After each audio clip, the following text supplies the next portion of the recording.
Bonjour et bienvenue sur Le Pod, le podcast qui décortique les problématiques des médias sociaux avec une dose de stratégie proposée par l'agence Ouest Digital. Durant une vingtaine de minutes, nous échangeons ensemble sur les métiers liés à la communication digitale, savoir-faire, conseils, bonnes ou même mauvaises pratiques du métier, on se dit tout et on partage nos approches, nos trucs et astuces pour être le plus efficace au quotidien. Si ce podcast vous plaît, pensez à vous abonner sur votre plateforme d'écoute préférée pour être sûr de ne rater aucun épisode. C'est parti!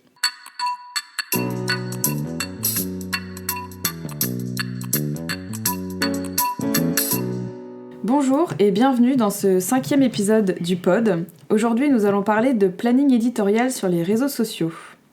Pour ce sujet, je suis accompagnée de Brian qui m'a tout appris sur le sujet justement. Bonjour Brian. Bonjour Gwen.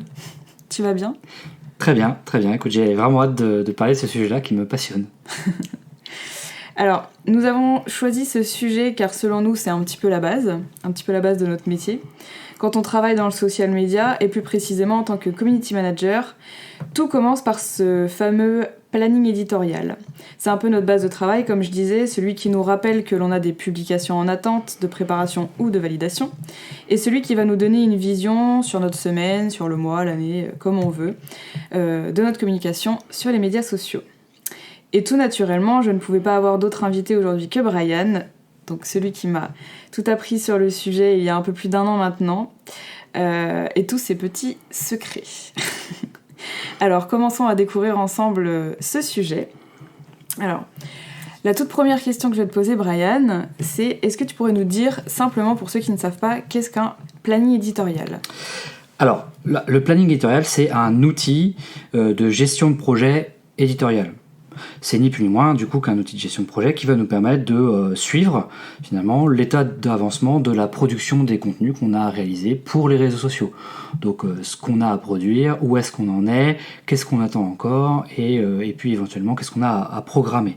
C'est vraiment quelque chose qui est au cœur du quotidien du community manager, et au-delà du suivi global de l'état d'avancement, ça permet aussi de respecter les échéances et puis également la qualité des contenus, de ne rien oublier, de s'assurer que le ton est bon, que les termes choisis sont les meilleurs, etc.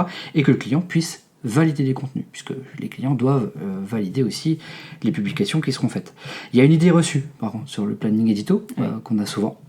Le planning édito, c'est pas un calendrier des temps forts annuels. C'est pas la même chose. C'est 2 choses différentes. C'est 2 choses totalement différentes. Là, on est début 2020, on a vu fleurir depuis 2 mois là, des calendriers des temps forts de l'année 2020 avec toutes les dates à retenir, etc. Ça, c'est précieux pour nous parce que ça nous permet d'identifier des opportunités de prise de parole, des choses qu'on pourrait proposer à nos clients. Donc c'est vraiment sur la phase, la toute première phase sur l'identification des sujets. Mais le planning édito, c'est vraiment une fois qu'on a défini le sujet à traiter, on va vraiment suivre toute la phase de production. Donc ce calendrier annuel dont tu parlais, lui, il peut être ajouté à notre planning éditorial. Voilà, ça peut nous aider quand on est en phase de production, peut-être à trouver aussi de nouvelles idées, mais c'est vraiment 2 choses qui sont très distinctes. Okay. Vraiment, le planning édito tel qu'on le conçoit chez nous, c'est vraiment un outil de gestion de projet éditorial. Ok. Donc je disais au début que nous, à l'agence et pour toute personne qui travaille dans le social media, c'était un peu notre base de travail. Alors du coup, est-ce que tu pourrais nous dire pourquoi est-ce que c'est notre base de travail et pourquoi est-ce que c'est si important pour un community manager ou un social media manager ? Alors, c'est une question qui revient tout le temps dans le métier. Il suffit d'aller sur les forums qui sont dédiés au community management sur Facebook, par exemple. C'est une question qui revient à peu près toutes les semaines. Comment vous faites votre planning édito, quels outils vous utilisez, etc. Ça, c'est vraiment la base. Qu'est-ce qui fait que ça revient souvent ? En fait, c'est un outil qui permet vraiment d'assurer une présence durable sur les réseaux sociaux. Ce qui permet de se dire, une marque qui commence à aller sur les réseaux, elle va avoir une vraie présence à long terme et s'assurer que ses supports sont animés de façon régulière. En fait, ça permet vraiment d'assurer une efficacité dans la prise de parole et puis surtout de respecter 3 grandes pratiques de notre métier. La première, déjà, c'est d'être régulier. Ouais. De publier sur une fréquence bien définie et de s'assurer que cette régularité, elle est plus ou moins respectée. La régularité, c'est bon pour 2 choses. D'abord pour les algorithmes de réseaux sociaux, parce que les algorithmes aiment les supports qui sont animés régulièrement, mais ça permet aussi pour les gens qui suivent les supports, l'audience, d'avoir des rendez-vous et donc de rester vraiment présent auprès de son audience. Ouais. Il y a une deuxième bonne pratique qui est fondamentale dans notre métier, c'est la diversité. La diversité que ce soit les formats, des vidéos, des images, des liens, etc., mais aussi la diversité des sujets. La diversité des sujets, c'est pareil. Ça, c'est déjà bon pour l'algorithme, parce que ça permet de lui envoyer un indicateur comme quoi on est capable finalement de publier des contenus qui sont hyper riches, mais pour l'audience, ça lui évite de se lasser. Parce que si vous racontez toujours la même chose, les gens vont finalement à un moment donné arrêter de vous suivre. Donc ça permet vraiment d'éviter cette lassitude. Puis la troisième bonne pratique, ça permet de publier au bon moment, de respecter le timing finalement, de s'assurer que si l'audience elle est très connectée par rapport aux produits qu'on vend le mercredi soir, s'assurer que tous les mercredis on ait bien une publication qui soit prévue. Donc voilà, ça permet vraiment de respecter ces trois bonnes pratiques, et moi je pense que sans planning édito, on ne peut pas concevoir sa stratégie sur les réseaux sociaux à long terme, c'est pas possible. Ouais. Et justement là je pense à ça là, que tu parles de cette vision que le planning éditorial nous permet d'avoir sur ces contenus. Ma prochaine question c'est à quoi est-ce que ça sert exactement, et du coup je pense que l'une des premières choses c'est d'avoir justement cette vision. Ça permet vraiment de savoir tout ce qui est prévu sur la semaine à venir, le mois à venir, même l'année à venir, de s'assurer que quand on a une idée par exemple d'un sujet qu'il faut absolument aborder, mettons vous allez chez un client demain et le client vous dit voilà, en juin je vais être présent au Web Today, c'est l'événement local à Nantes, donc voilà, je vais être présent, il faut absolument qu'on pense à communiquer sur cet événement, il faut qu'on pense à le planning édito, ça va nous permettre déjà tout de suite de positionner des premières publications à effectuer en amont de l'événement pour annoncer la présence, se dire aussi que sur les 2-3 jours d'événement, il faudra bien penser à faire une couverture live, etc. Enfin, vraiment de se dire qu'on n'oublie rien et qu'on a une vraie vision de long terme. Ouais, c'est un peu un pense-bête pour l'avenir, parce que penser...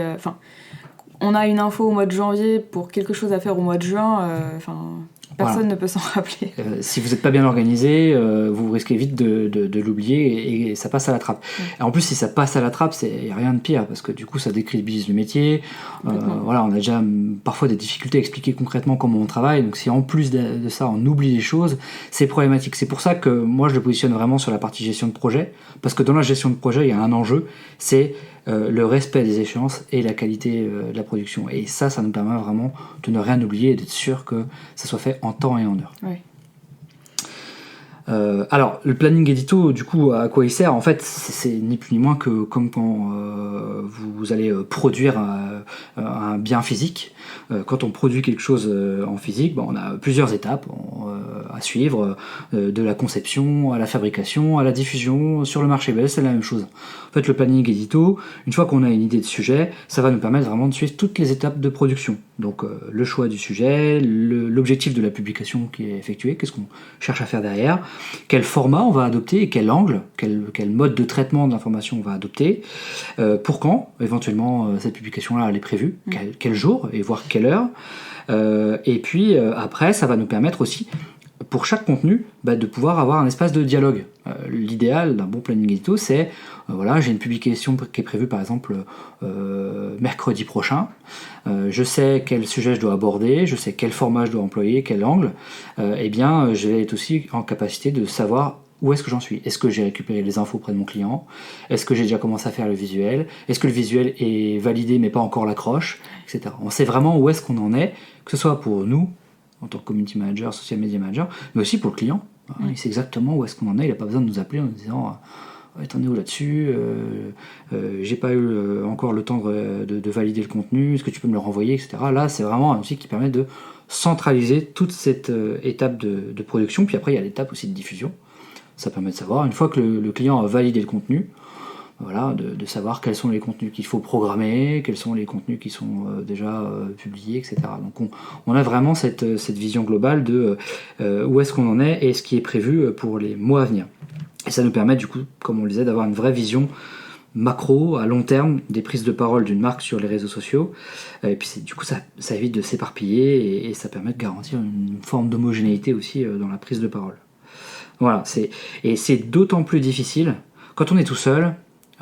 Si on travaille chez l'annonceur et qu'on est seul à gérer les réseaux sociaux, Le planning édito, il peut être fait presque sur un petit coin de table ou avec un petit outil très basique. C'est assez rapide à mettre en œuvre. Ce qui devient compliqué, c'est quand on est plusieurs à gérer le projet édito, où on a la personne qui produit le contenu, on a le client qui valide le contenu, on a souvent la personne qui va programmer le contenu, et puis on a aussi les contributeurs, ceux qui vont nous envoyer des idées, les images, pour illustrer le propos, etc. Et donc dès qu'on va commencer à avoir plusieurs personnes autour de la table, on ne peut pas travailler son planning édito, ça me paraît impossible. Enfin, je veux dire, sinon on n'atteint pas les objectifs, et puis surtout on ne respecte pas les échéances, ça devient vraiment très compliqué. Oui. Il faut réussir à être organisé pour être efficace dans son travail. Oui, tout à fait. Mais vraiment, encore plus quand il y a du monde autour de la table. Et sur le sujet des réseaux sociaux, il y a toujours du monde autour de la table. Toujours. Ça marche. Pour passer au côté un petit peu plus outils, est-ce que, donc maintenant qu'on a bien vu ce que c'était, pourquoi c'était important, comment est-ce qu'on s'en sert et tout ça, est-ce que tu pourrais nous parler un petit peu des outils qui existent, ceux que tu connais Alors, en fait, il y a 3 grandes typologies d'outils aujourd'hui qui permettent de faire des plannings édito. On en voit plein chez nos clients ou même dans nos expériences passées. Le premier outil qu'on voit souvent, qui d'ailleurs a ravi énormément de personnes, c'est le bon vieux tableur. Le tableur sur Excel ou sur Google Sheets, comme vous voulez, mais c'est ce bon vieux tableur où on a une colonne et des lignes, et puis sur chaque ligne on va avoir des idées de publication, à quel jour c'est prévu, pour quel réseau, etc. Ça fonctionne assez bien. Et puis en plus, j'ai envie de dire que tout le monde a plus ou moins Excel sur son ordinateur ou Google Sheets, donc du coup c'est l'outil qui est quand même assez répandu aujourd'hui pour faire des plannings édito. Le problème, c'est que je connais pas beaucoup de gens qui adorent aller sur Excel tous les jours pour faire un suivi de production. Moi j'adore ça, mais j'en ai pas rencontré beaucoup qui étaient aussi fans que ça dans ma carrière. Et ça pose un autre problème, le tableur Excel, c'est qu'on n'a pas de vue calendaire. En fait, on a des lignes. Passer du temps à le faire nous-mêmes, quoi. Voilà, mais on ne sait pas exactement si on va avoir un calendrier sous les yeux, comme on pourrait l'avoir avec son agenda. Et ben on ne le sait pas. Donc on n'a pas cette vision de est-ce que finalement nos publications sont régulières, etc. Donc ça peut avoir cette difficulté de lisibilité. Et puis il y a un autre problème sur les tableurs, c'est que parfois c'est un peu difficile de gérer les commentaires des uns et des autres. Si vous voulez, pour un contenu, pour une publication, que chacun aussi puisse dire où est-ce que ça en est, etc. Ça peut devenir compliqué. Alors ça se fait de mieux en mieux, mais c'est encore un peu complexe. Il y a une deuxième façon de faire, que j'ai déjà vue, qui peut bien fonctionner, c'est d'utiliser Google Agenda. Ça paraît trivial, mais ça peut fonctionner. Google Agenda, l'avantage, c'est qu'on résout le problème précédent de la vue calendaire. On sait exactement qu'est-ce qui est prévu le lundi, le mercredi, puis on peut identifier des trous dans le planning. La difficulté, c'est que Google Agenda, souvent, on s'en sert aussi pour gérer ses rendez-vous. Ouais. Et du coup, on va avoir, même si on a des codes couleurs, on va mélanger les usages, en fait. On va mélanger la prise de rendez-vous avec les contenus à publier sur les réseaux sociaux, donc ça peut être complexe. Puis là, c'est difficile aussi de suivre la production et d'avoir un espace de commentaires. Et puis du coup, il y a un troisième type d'outil là, qui émerge vraiment beaucoup depuis plusieurs années, c'est les outils de gestion de projet. Qu'on détourne de leurs usages initiaux. Le plus connu, par exemple, c'est Trello. Trello, il y a beaucoup de boîtes qui l'utilisent pour faire des plannings édito. Quasiment tout le monde, d'ailleurs. Quasiment tout le monde. C'est d'ailleurs l'outil qu'on utilisait, nous, à l'agence, jusqu'en 2018. Maintenant, on a un peu changé notre fusil d'épaule parce que Trello était un peu limité, mais Trello, ça fonctionne bien pour faire un planning édito. Ok. Alors justement, tu disais qu'on avait changé de fusil d'épaule en 2018. Alors, quel est, notre outil en interne ? Alors, en fait, nous, aujourd'hui, on utilise un outil qui fonctionne un peu comme Trello, qui est, d'ailleurs se positionne exactement sur le même segment de marché, qui s'appelle Zenkit. Zenkit, c'est un Trello-like. Et en fait, c'est à la base un outil de gestion de projet pour lequel on a vraiment affiné l'usage. On a changé pour cet outil-là parce que il était plus personnalisable selon nous. Il permettait de créer plus facilement des codes couleurs par exemple pour chaque contenu, un code couleur par exemple pour définir l'état d'avancement, est-ce qu'il est à faire, en cours ou terminé, avec du bon vieux rouge, orange, vert. Ça c'était quand même le truc qui était hyper important pour vraiment être plus efficace. Ouais, c'est visuel. C'est plus visuel. Alors comme Trello, ça nous permet quand même d'avoir des commentaires pour chaque publication sur la carte, donc ça change pas. Mais surtout pourquoi on a changé, c'est que ça nous permet pour toutes les marques qu'on gère d'avoir un espace qui s'appelle Mon Calendrier où on va retrouver pour toutes les marques qu'on gère, toutes les publications qui sont prévues pour demain, pour dans 2 jours, pour dans 3 jours, et on saura tout de suite où est-ce qu'on a du retard. Peu importe la marque qu'on gère, ça va vraiment unifier finalement les publications. Et puis il y a un autre intérêt aussi à ZenKit qu'on ne retrouve pas trop dans Trello, c'est la possibilité de créer des filtres pour filtrer sa vue. Aujourd'hui par exemple, tel qu'on l'utilise, on va avoir pour chaque planning édito de nos clients dans ZenKit un filtre qui va nous permettre de savoir exactement de n'afficher que les publications qui sont prévues pour Facebook. Et on pourrait aussi créer un autre filtre pour n'afficher que les publications pour lesquelles on n'a pas eu encore de validation du client. Oui. Donc voilà, et ça nous permet vraiment d'être beaucoup plus efficace. Voilà, maintenant il y a encore d'autres outils qui existent, il y en a beaucoup sur le marché. Oui, d'ailleurs je pensais à ça, je t'ai pas demandé, mais pour les outils de planning éditorial, avant de parler justement de ZenKit, j'ai pensé à ça. On entend de plus en plus parler là, des outils de programmation comme Buffer ou Swello qui ont leur propre planning éditorial. T'en penses quoi de ces outils-là ? En fait, ils sont utiles, mais ils sont utiles quand les contenus sont déjà validés par le client. C'est-à-dire qu'ils sont déjà validés, ils sont même déjà programmés. C'est-à-dire que ces outils de planning édito, ils sont bien pratiques parce que quand tout est calé, si le client nous dit qu'est-ce qui est prévu pour dans un mois et qu'est-ce qui est déjà validé, ces outils-là vont vous dire voilà ce qui a déjà été programmé sur la plateforme. Oui. En revanche, c'est que quand c'est terminé. Voilà, on peut pas s'en servir pour la phase de préparation. Voilà, on peut pas s'en servir pour dire qu'est-ce qu'il nous reste encore à faire, qu'est-ce qui est prévu par réseau, etc. Donc c'est un peu compliqué. Puis il y a une deuxième difficulté sur ces outils-là, c'est que parfois vous avez un outil qui va peut-être pas prendre en charge tel réseau social. Ouais. Par exemple, la plupart des outils aujourd'hui ne prennent pas en charge Snapchat. Si vous avez une présence sur Snapchat, vous ne pourrez pas avoir un planning édito par exemple dans Buffer qui va vous permettre de voir toutes les publications que vous avez prévues dans Snapchat. Ce qui fait que ça va être un peu limité à un moment donné, vous allez être à l'étroit. Donc voilà, c'est pour ça que nous on n'utilise pas trop les calendriers édito, enfin les fonctionnalités qui sont proposées par les outils de programmation, et qu'on a vraiment le nôtre qu'on va pouvoir personnaliser à 100% dans ZenKit. Ce qui fait que chez nous, on dissocie du coup 2 types d'outils. ZenKit qui nous permet vraiment de faire le planning édito, vraiment le suivi de la production des contenus, jusqu'à temps que le client nous valide le contenu. Et après, les outils de programmation qui vont nous permettre, une fois que le contenu est validé, d'aller les programmer, soit directement sur Facebook, avec Creator Studio, soit sur Buffer pour Twitter et Instagram, soit sur Swello pour LinkedIn. C'est un peu comme ça d'ailleurs qu'on l'utilise aujourd'hui. On a vraiment ces 2 typologies d'outils. Ouais. Ok. Ensuite, j'avais envie d'avoir ton avis, plus sur le côté expérience, conseil. Donc, toi, quels seraient tes petits conseils, justement, tes bonnes façons de faire pour un bon planning éditorial ?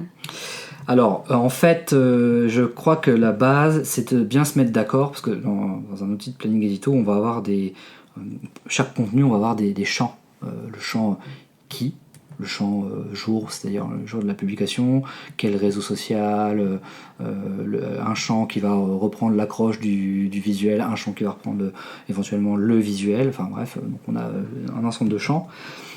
Et en fait, je pense que il y a un premier enjeu, c'est de se mettre d'accord sur quel champ on utilise dans son outil de gestion de projet éditorial.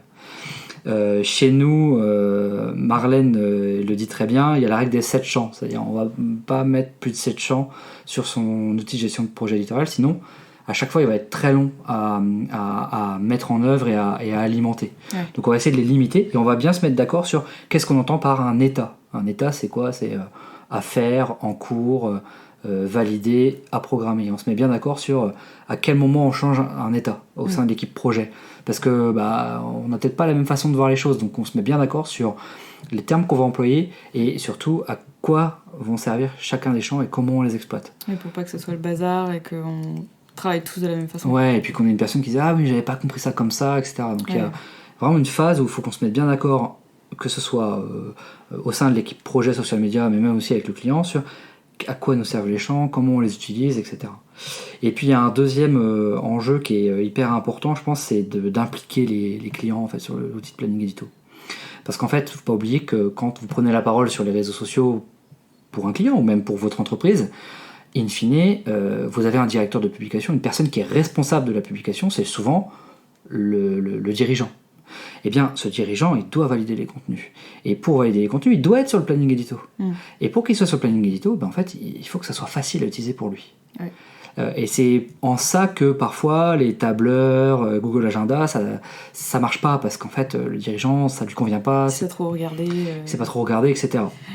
Ce qui est pas mal avec ZenKit, c'est que vous avez une appli mobile, comme Trello d'ailleurs, et ce qui fait que nous, on a beaucoup de clients qui vont nous valider les contenus directement depuis l'appli mobile. J'ai un client à Paris, où je lui envoie 3-4 publications à la suite, et il me dit, moi quand je suis dans le métro, je regarde ce que tu m'envoies, si c'est ok pour moi, je le valide directement depuis mon téléphone. Donc c'est hyper facile. Il faut que ça soit facile à valider aussi par le client. Il ne faut pas que ça soit un outil en plus, comme on entend souvent, c'est encore un outil en plus qu'il va falloir que je fasse rentrer dans mon quotidien. Donc il faut que ça soit vraiment confortable pour le client et que ça lui apporte vraiment un gain de temps.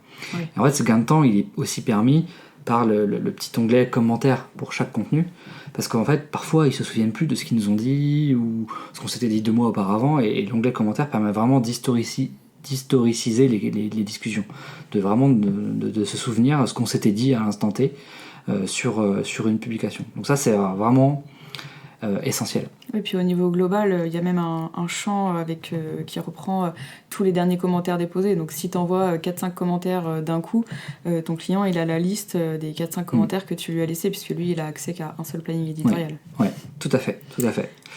Donc voilà, ça c'est vraiment des petits tips, c'est de bien se mettre d'accord et puis surtout de choisir un outil qui est facile à utiliser pour la personne qui vous valide les publications. Ouais. Ça c'est essentiel, sinon ça ne marchera pas. Voilà, globalement les petits plus. Et puis après, moi je pense vraiment qu'un bon outil de planning édito, c'est un outil où on va pouvoir filtrer les contenus, filtrer selon les états. Voilà. Qu'est-ce qui est en cours, qu'est-ce qui n'a pas été commencé, qu'est-ce qui n'a pas été validé par le client, et puis surtout filtrer aussi par réseau. Qu'est-ce qui est prévu pour Facebook, qu'est-ce qui est prévu pour Twitter, qu'est-ce qui est prévu pour LinkedIn, parce que parfois on a besoin en tant que social media manager de savoir un petit peu ce qui est prévu par réseau ou ce qui reste à faire. Ouais. Donc un bon outil, c'est un outil qui permet de faire du filtrage. Et ça c'est vraiment essentiel, c'est un gage de productivité. Voilà, c'est vraiment ça pour moi le conseil. Donc que je pourrais vraiment recommander aux personnes qui réfléchissent à mettre en œuvre un planning édito. Ça marche. Et bien sûr, on recommande plus l'utilisation de ZenKit. Oui, en tout cas, c'est aujourd'hui celui qui nous convient bien. On l'a testé auprès de quasiment tous nos clients. On n'en a aucun qui a eu de problème avec. Donc effectivement, c'est celui qu'on va systématiquement recommander. Maintenant, si demain on a un client qui nous dit « je veux absolument travailler avec Trello », on s'adapte. Voilà. Jusque-là, nos clients sont assez contents de ce fonctionnement. Oui. Et puis c'est hyper simple d'utilisation. L'avantage de ZenKit, c'est comme Trello, c'est que si vous avez besoin de créer des nouveaux champs personnalisés, vous êtes assez libre. Ce qu'on ne peut pas forcément faire avec d'autres outils. Donc voilà. Ce qui est vraiment important, c'est un troisième conseil, c'est la capacité à personnaliser l'outil. À créer de nouveaux champs, peut-être de mettre des codes couleurs, etc. Parce que ça, c'est vraiment essentiel en phase de gestion de projet. Les codes couleurs, c'est la vie. Hein. Exactement. Toi, c'est les filtres, moi, c'est les couleurs. C'est comme ça que je me retrouve. On sait exactement si c'est le feu ou si on a le temps et on peut partir tranquillement au week-end. Très bien. Je crois qu'on va arriver un petit peu à la fin. Donc, comme à chaque fois, je vais te demander si tu peux nous faire une petite conclusion en 3 mots de ce sujet sur les plannings éditoriaux. Eh bien, écoute, en 3 mots, pour moi, un bon planning édito, c'est d'abord un outil de suivi de projet. Ça, c'est essentiel, savoir où est-ce qu'on en est. On en a beaucoup parlé. Ensuite, c'est un outil qui permet de choisir son mode d'affichage avec des vues filtrées, comme on en a parlé précédemment, parce que pour moi, c'est un gage de réactivité et de productivité. Et puis après, c'est un outil qui est accessible. On en a aussi beaucoup parlé vis-à-vis du client, vis-à-vis de l'équipe, mais il doit être simple et facile d'accès pour toute l'équipe projet. Voilà, c'est vraiment le gage d'une collaboration qui est réussie. d'avoir quelque chose qui est accessible et facile à utiliser. Tout à fait. Voilà, c'est marrant parce que pendant qu'on enregistre, on vient d'avoir une petite notification ZenKit comme quoi on a un client qui vient de nous faire un retour sur un contenu. Donc voilà, on vous donne quelques infos en off de ce podcast. Oui, très bien. Eh ben, merci beaucoup à toi, une fois de plus, pour cet échange très intéressant toujours. Je t'en prie, avec plaisir Gwen. Merci beaucoup. On vous dit à très bientôt pour un prochain épisode du pod. Et bonne fin de journée à tous. À bientôt.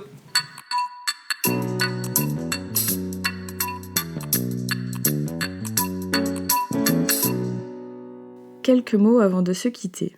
Tout d'abord, vous pouvez retrouver cet épisode sur le blog de l'agence www.keepitsimple.fr, rubrique podcast, ou sur nos réseaux sociaux Facebook, LinkedIn, Twitter et Instagram. Ensuite, n'hésitez pas à nous laisser une note sur votre plateforme d'écoute préférée et profitez-en également pour nous faire part de vos conseils, vos impressions, nous poser vos questions ou faire une suggestion. Qui sait, vos retours pourraient peut-être nous donner des idées pour nos prochains épisodes. Merci beaucoup pour cet échange, je vous dis à très bientôt pour un nouvel épisode du pod.